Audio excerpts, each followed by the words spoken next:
road के ऊटे बकायदा थोड़ी बहुत तबीयत मेरी शॉर्ट है दे मेरा सवार मोहम्मद इमरान बाकी सारे दोस्त अहबाब आज ना तो चलो मैं अगर डेरे का थोड़ा जितना खूबसूरत व्यू चेक करा गया बकायदा है सारे यार दोस्त अस्सलाम वालेकुम रिया दे भले आंदे वे जोर दा मजा है लेकिन अरमान लगे बलोचां ने घोड़े लगे अरमान दिल च रहेगी यारा इसे विलोक ताकि रोला ही मेरा वीरा ये देख सकते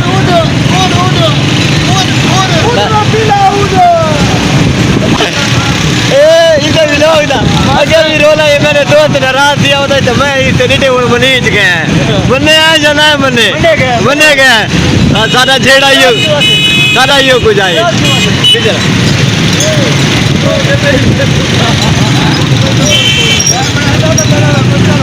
बकायदा यार ये सारा मतीन खान बता दे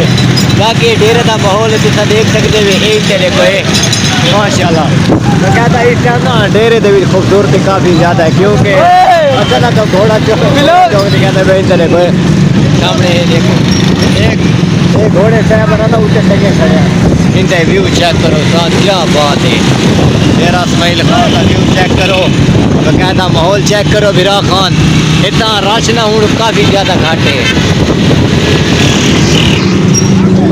भाई जान सब तो पहले तो अच्छा ना रोड पे वीडियो बना ले होता है रोड पे वीडियो बनाना अलाउड है बिल्कुल गा सुन खबर कर रोड पे वीडियो बनाना अलाउड है मैं व्लॉगर हूं मैं काम बनाना एक हाथ पावन करा ने हां तू कर जे कुछ करना कर हां छोड़ यार नहीं